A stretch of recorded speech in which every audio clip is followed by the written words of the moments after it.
Sound is on.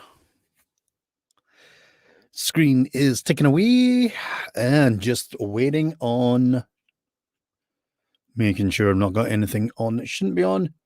Just waiting on the admins now. Sound is definitely on. We are good.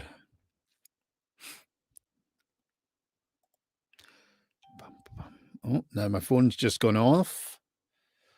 An admin approved your post. Thank you. Excellent. Okay. Good evening and welcome back to the Socially Distant Fest. My name's Calum Lykan and I am your Scottish storyteller. We'll just say that. I'm just checking my phone. Bert, thank you. I appreciate that. Just double checking my phone there as well. So I am your Scottish storyteller. I want to thank you all for enjoying the stories. I've had some amazing feedback from you all. So thank you so much for sitting, enjoying, and indulging me in what I love to do. Before we get into the story for tonight, though, a few things that we need to talk about. Obviously, we are on Socially Distant Fest, and this has been set up, which is amazing, to allow performers to continue doing what they love and what they do. Some are full-time professional performers like myself, and some are people who are hobbyists and have a passion for playing. There's just every type on this, and it's amazing. And the purpose is to entertain while we're all kind of isolated and locked away.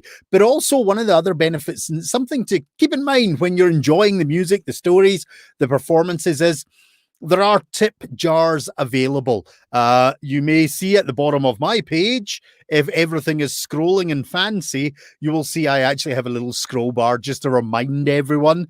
I'm trying to get all technologically fancy. It's funny. Up here, there's probably a new banner if it is showing to you guys. Actually, someone just give me a shout if they're watching and let me know, is the banner showing? I've got to remember what side it's on. Yeah, up here should say Calum Lykan storytelling, and down here should be a scroll bar. I'm trying to get too fancy probably for my own good as a storyteller, but if you do enjoy the stories or any of the music, do bear in mind everyone's got a tip jar. Please, we're all in the same boat in a way. You know, I appreciate a lot of us aren't working at the moment, but if you've got a couple of dollars, throw it to the performer. They very much appreciate it. It lets them know that even with your lovely comments, you know, we actually, you know, yous are appreciating what we're doing to entertain. Now, I also offer another little deal. If anybody does donate to any of my stories and they donate over $15, I'm going to just make sure I can see this on my screen properly because I need to make sure the camera locks in. I have my download card for Scottish bedtime stories. These are gruesome and grisly Scottish tales. So if you donate over $15, make sure your email address is there and I will send you the information for the download card. I don't use it for anything else other than to make sure you get that gift for donating to me. Also, the admins who set this up, I go through this whole thing every time, but you know what? The guys that have set this up are amazing. And I believe there's an option to actually donate and tip them as well, because those guys aren't earning and they're doing all this amazing stuff here for us to make sure that we can perform for you. So do donate to the performers. If you've got any, donate to the admins. I believe there's a Patreon page you can also join. You know, these guys are working hard. And thank goodness they are, because it allows people like me to come on and ramble for, what are we on, 5 minutes before I even tell a story. You gotta love it. Right. Who we got? Bert, Jeremy. Thank you, Jeremy. I appreciate that.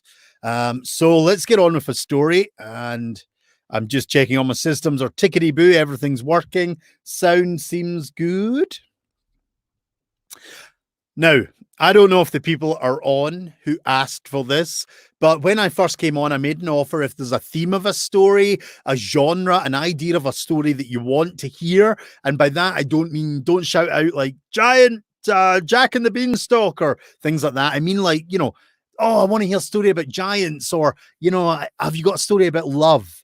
So one of the stories that people asked for, a lot of people wanted to hear a story about dragons. So I thought, well, you know, I've got a couple of dragon stories, but one of the ones that I really love telling, it's a wee bit aimed for a younger audience, but it's good for all ages. All stories are good for all ages. So I want to tell you the story of the last dragon in Scotland. Now, this story actually begins in Stirling. Because one of the things that a lot of people don't realize is in Scotland, the capital of Scotland used to be Stirling. Today, it's now Edinburgh, the beautiful city of Edinburgh, but it actually used to be Stirling. Because Stirling was pretty much in the heart of the country, and it was the gateway to the north. It was the gateway to the Highlands, and whoever owned that gateway owned Scotland pretty much. So that's where the old capital was. And it was set up, and it was beautiful. The king who ruled that area, because Scotland also had different ruling kings throughout different sections of the country at this time. But the king of the area of Stirling, he was a happy man. All his subjects were happy. The lands were fertile. Life was good. The city was strong and secure, and everybody was just happy. It was a beautiful place to live. Peaceful, calm, happy, lots of love. Sounds pretty good, doesn't it? Also would make a really boring story if I finished there. So this was all before the dragon. Now, I need to let you know about something. When we talk about dragons, people always imagine a big, scaly, monstrous thing with big teeth that can fly and breathe fire, and it's a man-eating thing, and oh, it's hideous and horrible and terrifying. But that wasn't the case. Well, not yet anyway, because everything has to start somewhere. And on this occasion, we start with a baby dragon, just a tiny wee dragon. And this wee baby dragon's running through the streets of Stirling, and it's eating mice and rats, and it's loving it. And the people of Stirling don't know it's there. All they know is they don't need to deal with the mice and rats, so they're happy. And as this wee baby dragon runs about devouring all this food, of course, naturally, he gets a bit bigger. So now we don't just have a wee baby dragon, we've got a slightly bigger baby dragon. And that baby dragon's running about, and it's eating anything it can find to its size. And of course, what would be the size of a slightly bigger baby dragon? Well, it starts to eat your cats and your dogs.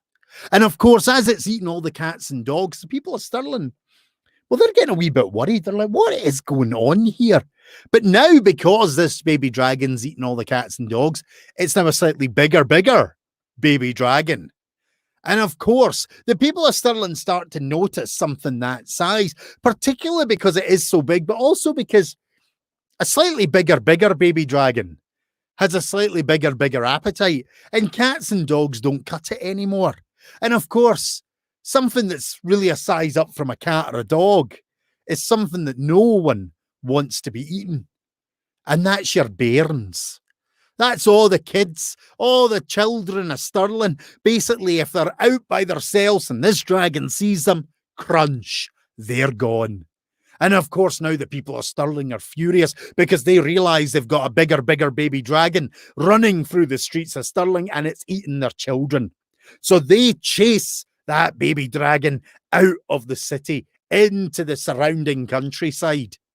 But of course, a slightly bigger baby dragon out in the countryside that's now got slightly bigger because it's been eating all the bairns of Stirling has a bigger appetite, and it starts to eat all the sheep and the goats, and it gets bigger and bigger. It starts to eat the cows and the horses, and it gets bigger and bigger until all of a sudden, Stirling has a fully grown dragon roaming the countryside.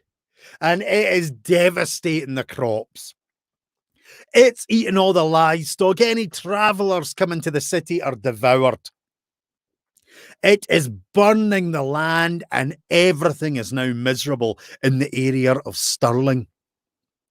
And our poor king is pulling his hair out, thinking, what am I going to do? But then it comes to him.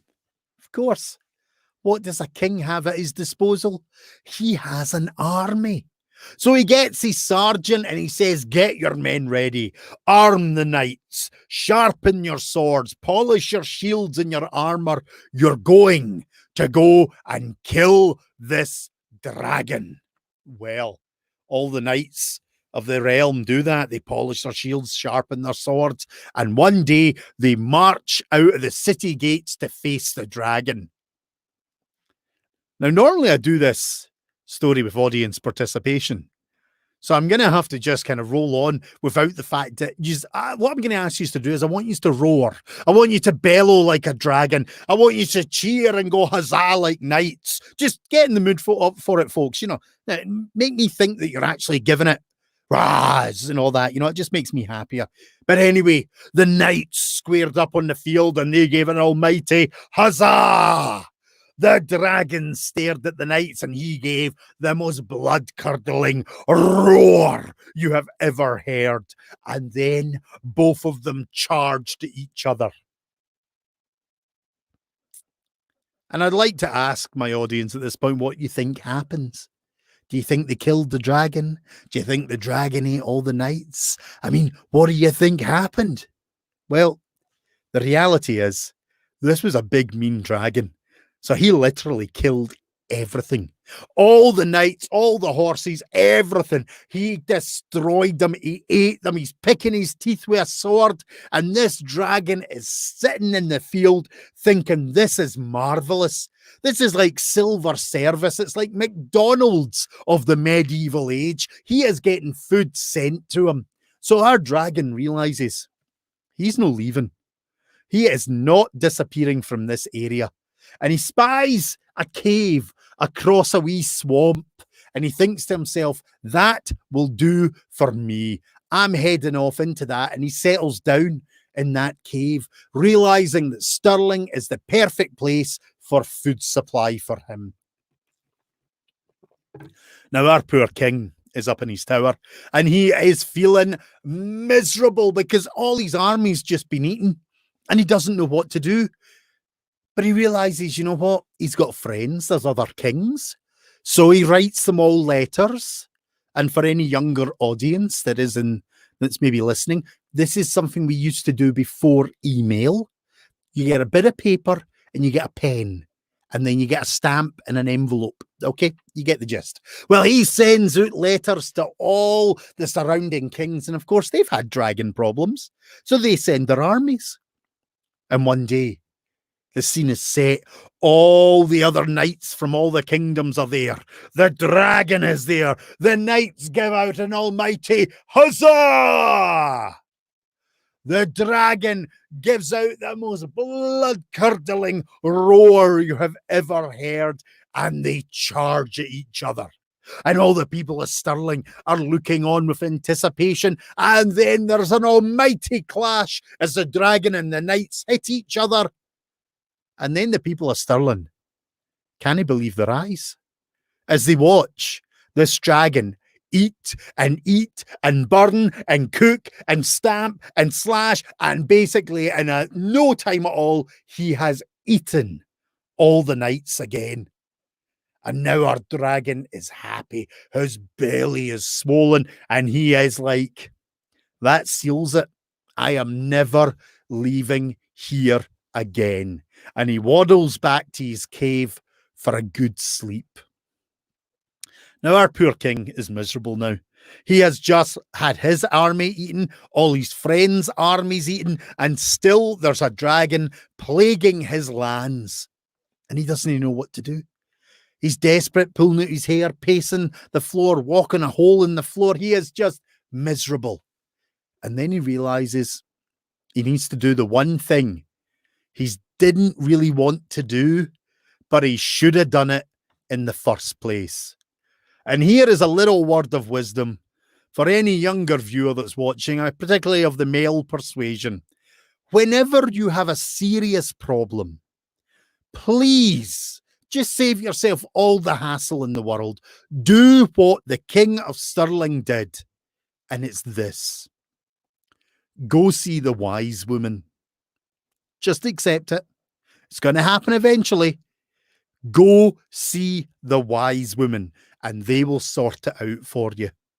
And that is what the King of Stirling did. He marched to the wise woman and went into her rooms. And of course, she is there tidying up and cleaning away. And she turns and sees the king, and she knows. She knows why the king's there. And she looks at him and shakes her head. Your Highness, I know why you've come, but I cannot kill a dragon. I'm an old lady, but I will give you some advice. Look to the north, for a great hero will come, and he will come with 5 friends. Well, the king can't believe his ears. Look to the north, a great hero will come, and he will come with 5 friends. This is exactly what he needs. So every day, he's up in his tower, looking out across the lands, looking, no, that's a goat. What's that over there? Oh, no, that's a pigeon. Every day, morning to noon, morning to night, morning to dawn, he's basically looking constantly, desperate for this hero. But there's no sign of him. Until one very foggy, misty morning, as the king's looking out across the lands, he hears something odd. Ding, ding, ding, ding, ding, ding. And as he looks across the realm, he sees something, and he can't believe his eyes. Huge, bulking shapes coming through the fog, and this must be it. This must be his hero. Well, he runs down his tower and runs into his courtroom and sits on his throne, waiting, excited. He gets himself all presentable and he waits. And then all of a sudden, one of his men run into the courtroom and says, Your Highness, I think you've made a terrible mistake here. You've made a mistake. This cannot be the hero we've been waiting on. And of course, the king asks him, What's wrong? And he says, Well, it's a wee laddie. It's just a wee lad. And he's got 5 very starved cows. And the king sits back and thinks, no, this can't be him. But then he remembers the words of the wise woman. A great hero will come from the north with 5 friends. And the king's shaking his head and like, oh, no, this can't be it. But sure enough, this young laddie walks through the streets of the city, right up to the castle, right into the courtroom. And he walks up to the king and he stands all proud, puffing out his chest. And he's, Your Highness, my name is Fergus, McFergus, from the clan Fergus. And I have come to kill your dragon. Well, the whole courtroom just basically falls about laughing, but the king hushes them and looks at this young lad, and he's knee-high to a grasshopper. He looks underfed, tiny wee scrawny thing, but the king says, Well, Fergus, if you've come to kill our dragon, can you tell me what your plan is? Well, Fergus realizes at this exact moment that he hasn't actually got a plan. He's not even thought about it. So he comes up with something very quickly. Your Highness, if you could give me a bed for the night and a supper and feed my poor cows because they're half starved, by the morning, I will tell you my cunning plan. Well, everything is agreed upon. Fergus is fed, given a nice bed. The cows are put into the stables and given the finest hay. And the next morning, everyone's back in the courtroom waiting for Fergus to come in. And of course, he marches in. And the king says, Well, laddie, what's your plan? And of course, Fergus looks at them all and says, Well, you see, Your Highness, the problem is yon dragon lives across that marsh, that bog there. And the problem is, we can't actually get an army to it without sinking. So I suggest to gain access to the dragon, we build a walkway across the marsh. And this will allow us access to the dragon to help us kill him.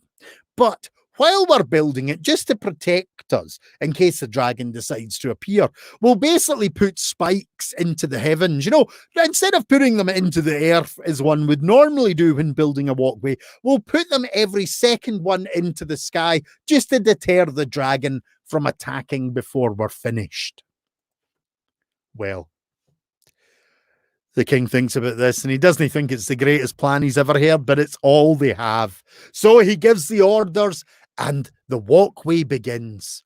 And day after day after day, they're out there building the walkway. Every second, they're putting a spike into the heavens to make sure that basically the dragon doesn't attack them. And eventually, after a couple of weeks, it's done. The walkway's finished. And the king looks at young Fergus and says, "It's your turn now, lad. It's up to you." So Fergus buckles on his sword, gets his 5 cows, which are no longer half-starved looking beasties. They are big, fat, lumbering things. And the whole of Stirling's on the walls to see this spectacle as young Fergus marches out the castle across the wooden walkway towards the dragon's lair. The dragon is sound asleep when all of a sudden one of his great nostrils start to twitch. His great head lifts up and his eyes open as he smells an intriguing odor in the air. And his head slowly sticks out of the cave to see what breakfast is coming his way. But he's a wee bit disappointed, because he's normally used to quite a lot of delicacies. But what he's really looking at is a scrawny wee laddie. But oh, wait a minute. There's 5 very juicy looking cows there. So the dragon decides it's worth his time after all and starts to lumber out of the cave. Now, Fergus is marching furiously across the walkway when he sees coming out of the cave the dragon. And Fergus stops and stares at the dragon. He can't believe how big, how mean, how nasty looking it is. And then Fergus does something that nobody on the walls of Stirling expected, and certainly the dragon had no clue what was happening. Because all of a sudden, Fergus is walking again, and then he turns round and starts to walk back to Stirling Castle. And everyone in the walls is confused. But this could be his plan. They have no idea that Fergus is absolutely terrified. But the dragon sees this and he's a wee bit perplexed, because normally his lunch and food comes screaming at him, roaring and bellowing. But this time it's now walking away from him. Well, the dragon walks after Fergus. Fergus turns round to see the dragon is following him. So Fergus starts to walk a wee bit faster. The dragon sees Fergus walking a wee bit faster, so the dragon walks a wee bit faster. Fergus sees the dragon walking a wee bit faster, so Fergus starts to jog. The dragon sees Fergus starting to jog, so the dragon starts to jog. Fergus sees the dragon starting to jog, so Fergus starts to jog a bit faster. The dragon sees Fergus jogging a bit faster, so the dragon starts to jog a bit faster. Fergus sees the dragon jogging a bit faster, so Fergus starts to run. The dragon sees Fergus starting to run, so the dragon starts to run. Fergus is now running for his very life, his heart ripping out his chest, and the dragon is running after him. And Fergus is far, far too far away from those walls for his liking, and he is now starting to think this is the worst mistake he has ever made. The cows are running behind him, and the dragon is running behind them. But you see, the problem is, the dragon hasn't even unleashed its full arsenal. You see, a lot of people believe dragons can fly. But this is actually incorrect, ladies and gents. I'm sorry if I need to educate you in a little bit of dragonology here. But you see, dragons can't fly. They may have wings, but I want you to think about gravity, and I want you to think about sheer mass and bulk and tiny little wings, and it's just not possible. So, why do we think dragons can fly? Well, it's very simple. You see, what dragons do is they give the illusion of flight. They run really fast and then they hop into the air. As they hop into the air, they flap their wings really hard, which shoots them through the air for a while until they crash back down on the earth at a run. And this is what they do. They run, they hop, they flap, they whoosh, they crash, they run, they hop, they flap, they whoosh, they crash. And it makes it look like they're flying to somebody who's not paying attention. And this is what the dragon starts to do. He starts to run. He starts to jump. He flaps, he whooshes, and he crashes down, and he's gaining on now young Fergus and the cows. And Fergus is running for his life. He's now thinking his time is up. But then he looks back and he sees one of his cows starting to lag behind. And Fergus comes up with a new idea. As the cow is slowing down, Fergus slows down himself, takes out his dirk and slices the throat of the cow, and it drops down, and Fergus keeps running. And of course, the dragon runs, hops, flaps, whooshes, lands down and sees the cow, and crunch. One cow is gone. And the dragon, without even missing a beat's running, hopping, flapping, whooshing, crashing down, and Fergus and the 4 cows are running and running. And now another cow is starting to lag behind. So Fergus takes his dirk and slice. And now the dragon runs, hops, whooshes, flaps, whooshes, crashes down, and crunch. The second cow's gone. And it's Fergus and that's running. A third cow goes. A fourth cow goes, and now it's Fergus and one more cow, and Fergus is still a fair distance from that castle, and he is panicking. But he sees that last cow starting to fade, so he does the only thing he can do, and he cuts its throat, and he keeps running, hoping it'll slow down the dragon. But as the dragon runs, hops, flaps, whooshes, and crashes down in front of that cow, Fergus can't help but notice that it's now starting to buckle and snap the wood of the walkway. All the cows that's eaten are weighing it down, and in no time, crunch, the last cow is gone, and it's starting to run again, a wee bit slower, but Fergus is slowing as well, and he's getting desperate, and he's panicking as he runs, and he hears it. He hears the hop. He hears the flap. He feels the whoosh behind him as the dragon gains on him, and he hears the crash down behind him, and young Fergus throws himself to the ground. But as that dragon comes crashing down behind Fergus, giving it the biggest, fastest, heaviest leap he's done, powering those wings as much as he can with all the weight of the cows and the speed, he crashes down, and this time he goes through the walkway. It explodes in planks and splinters. And of course, as the dragon goes down, all those spikes go into the dragon's belly. And the poor beastie is impaled there on the earth with the spikes in him, and it's screaming and roaring in agony. But Fergus is up on his feet in no time, and he knows he has no time to waste. Running back to the dragon, he pulls out his sword, and with one swing brings it down on the dragon's neck, sending its head majestically arcing through the air and plop into the marsh.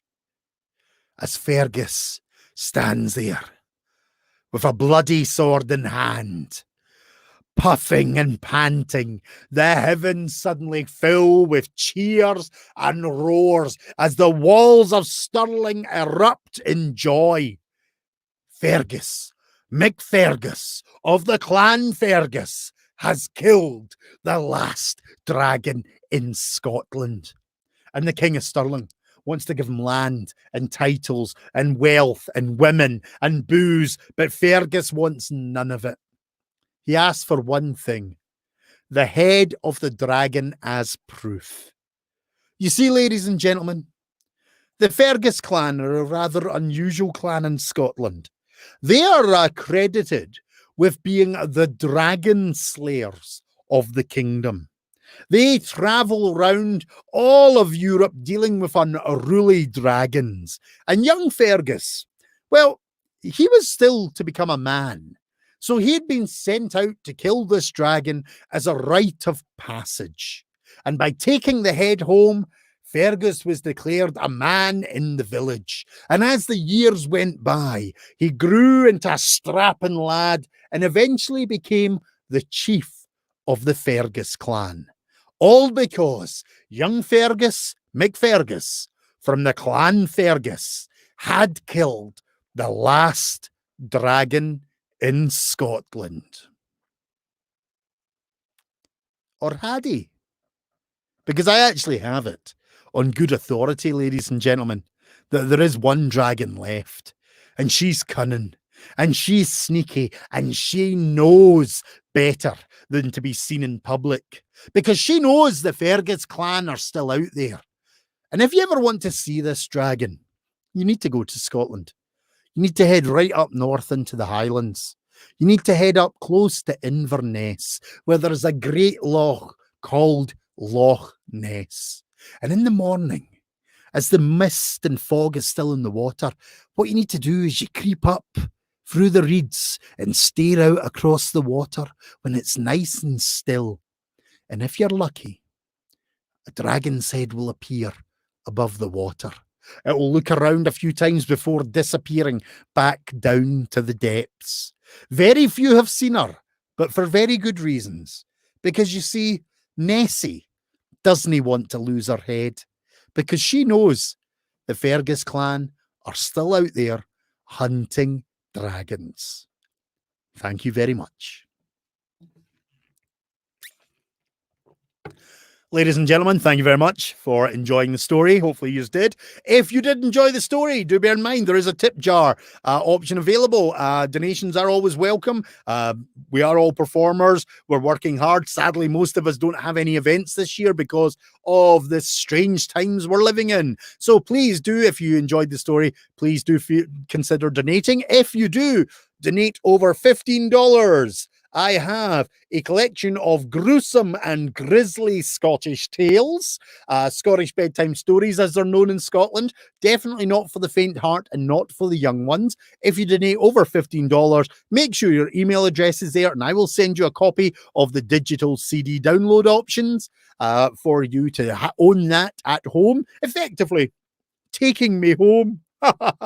Okay, folks, but thank you very much for listening. It's been a pleasure. I will be back on tomorrow with a new story. I'm not sure what I'll do tomorrow. We'll see what takes me fancy. But thanks for listening and have a lovely, lovely evening.